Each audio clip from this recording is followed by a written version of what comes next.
오늘 하나님의 말씀은 예레미야 32장 36절부터 44절까지 말씀입니다.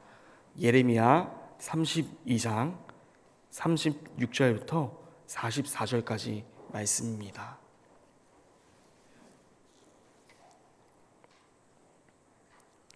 자, 다 찾으신 줄 알고 함께 한 목소리로 36절부터 함께 보도록 하겠습니다. 함께 보시겠습니다. 그러나 이스라엘의 하나님 여호와께서 너희가 말하는 바 칼과 기근과 전염병으로 말미암아 바벨론 왕의 손에 넘긴 바 되었다 하는 이 성에 대하여 이와 같이 말씀하시니라. 보라, 내가 노여움과 분함과 큰 분노로 그들을 쫓아 보내었던 모든 지방에서 그들을 모아들여 이곳으로 돌아오게 하여 안전히 살게 할 것이라. 그들은 내 백성이 되겠고 나는 그들의 하나님이 될 것이며 내가 그들에게 한 마음과 한 길을 주어 자기들과 자기 후손의 복을 위하여 항상 나를 경외하게 하고 내가 그들에게 복을 주기 위하여 그들을 떠나지 아니라 하는 영원한 언약을 그들에게 세우고 나를 경외함을 그들의 마음에 두어 나를 떠나지 않게 하고 내가 기쁨으로 그들에게 복을 주되 분명히 나의 마음과 정성을 다하여 그들을 이 땅에 심으리라. 여호와께서 이와 같이 말씀하시니라. 내가 이 백성에게 이 큰 재앙을 내린 것 같이 허락한 모든 복을 그들에게 내리리라. 너희가 말하기를 황폐하여 사람이나 짐승이 없으며 갈대아인의 손에 넘긴 바 되었다 하는 이 땅의 사람들의 밭을 사되 베냐민 땅과 예루살렘 사방과 유다 성읍들과 산지의 성읍들과 저지대의 성읍들과 네겝의 성읍들과 있는 밭을 은으로 사고 증서를 기록하여 봉인하고 증인을 세우리니 이는 내가 그들의 포로를 돌아오게 함이니라. 여호와의 말씀이니라. 아멘. 시간 함께 말씀 살펴보도록 하겠습니다. 오늘 말씀을 함께 살펴보면은 큐티책에 나와 있는 것 같이 비슷하게 36절에서 41절까지 언약을 회복시키시는 하나님에 대하여, 또 42절부터 44절까지는 땅의 회복에 대한 확증으로 함께 살펴보려고 합니다. 오늘 말씀은 어제 말씀의 심판에 이어 오늘은 회복에 대한 말씀을 하고 있습니다. 어제 말씀은 그들이 바벨론에게 점령을 당할 것이며 그 심판받는 이유가 그들의 죄 때문임을 함께 보았다면, 오늘 말씀은 반대로 그들의 모든 것이 회복될 것임을 말씀하고 계십니다.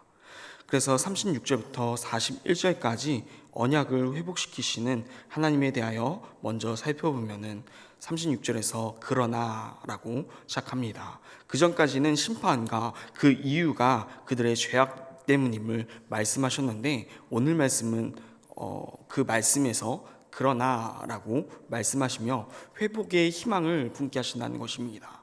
36절에서 이렇게 말씀하시는데 제가 읽어드리겠습니다.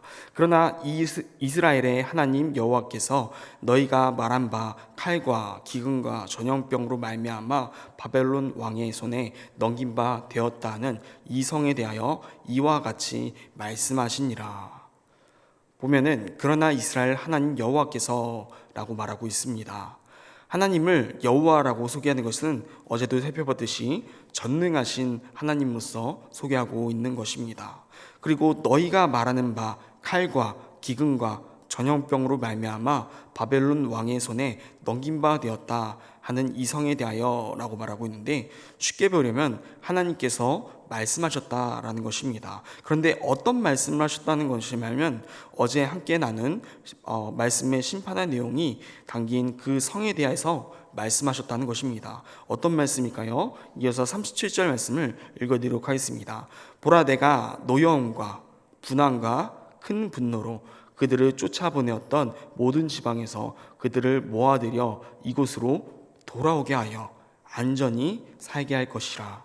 37절 상하반절로 나눠 보아야 하는데, 먼저 상반절을 보면은 보라, 내가 노여움과 분함과 큰 분노로 그들을 쫓아보내었던 모든 지방에서 라고 말하고 있습니다. 이 상반절에서는 하나님이 심판하셨던 그 모든 지방을 말하고 있음을 알 수가 있습니다.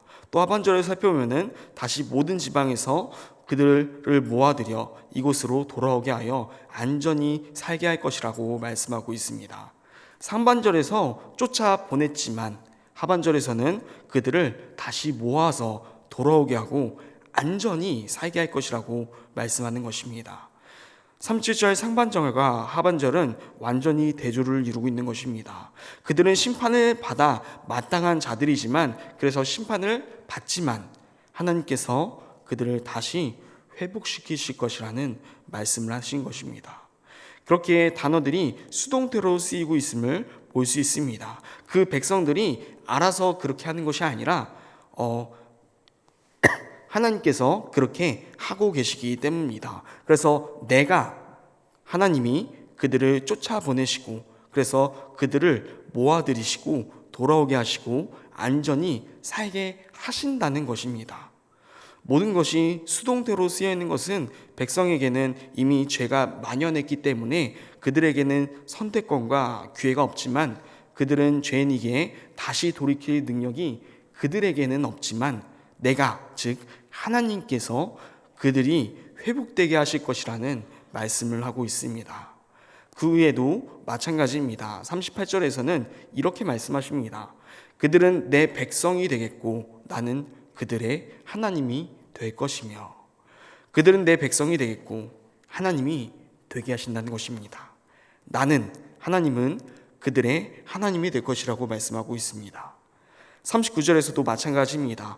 그들에게 한 마음과 한 길을 주는데 누가 줍니까? 바로 하나님이 그렇게 주신다는 것입니다. 그리고 항상 하나님을 경외하게 하고, 하나님을 경외하는데 이들이 스스로 경외하는 것이 아니라 그렇지 못한 백성들을 하나님이 그들의 마음 가운데 경외함을 넣어주신 것입니다. 경외하게 하시는 것입니다. 40절 말씀도 교경이 같습니다. 그들에게 복을 주기 위한데 누가 주기 위함입니까? 하나님이 그들에게 복을 주기 위하시고, 또 그것을 위해 그들을 하나님이 떠나지 않는다고 말씀하시는 것입니다. 영원한 언약을 세웠는데 누가 세웁니까? 그렇지 못한 백성에게 하나님이 다시 세우시는 것입니다. 마지막도 마찬가지입니다. 나를 경외함을 그들의 마음에 두어 나를 떠나지 않게 하고, 하나님을 경외하는데 그들 스스로가 아니라 하나님이 그들 마음 가운데 그 경외한 마음을 두시는 것입니다.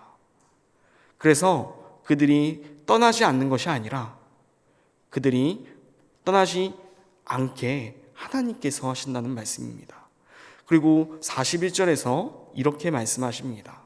내가 기쁨으로 그들에게 복을 주되 분명히 나의 마음과 정성을 다하여 그들을 이 땅에 심으리라. 내가 기쁨으로 그들에게 복을 주되, 백성들은 죄 가운데 있는 도저히 회생 불가능한 자들이었는데 하나님은 그들에게 복을 주시는데 기쁨으로, 그냥 주신 것이 아니라 기쁨으로 주신다고 말씀하고 있습니다. 그리고 마음과 정성을 다해 그들을 땅에 심는다라고 말씀하십니다. 이 심는다는 표현은 바로 전장인 31장 28절 말씀, 저번 주 금요일 새벽 본문의 말씀을 보면 그들을 뿌리 뽑는다라고 표현을 사용하십니다. 완전히 뽑아 없애겠다는 말씀이었죠.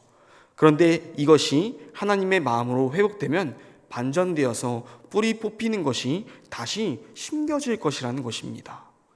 계속해서 심판과 정반대되는 말씀인 회복을 말씀하시며, 하나님의 마음이 정말 이들이 싫어서 치시고 벌을 내리시는 것이 아니라 이들을 사랑하시기에 모든 잘못된 것을 뿌리까지 뽑았다가 다시 온전하게 하여 바꾸어 심겨주겠다는 말씀하시며, 결국 하나님의 마음은 이들을 벌하시기 원하는 마음이 아니라 이들과 관계를 온전히 회복하기 위하여 모든 심판과 회복에 대한 말씀을 하고 계심을 말씀하고 있는 것입니다.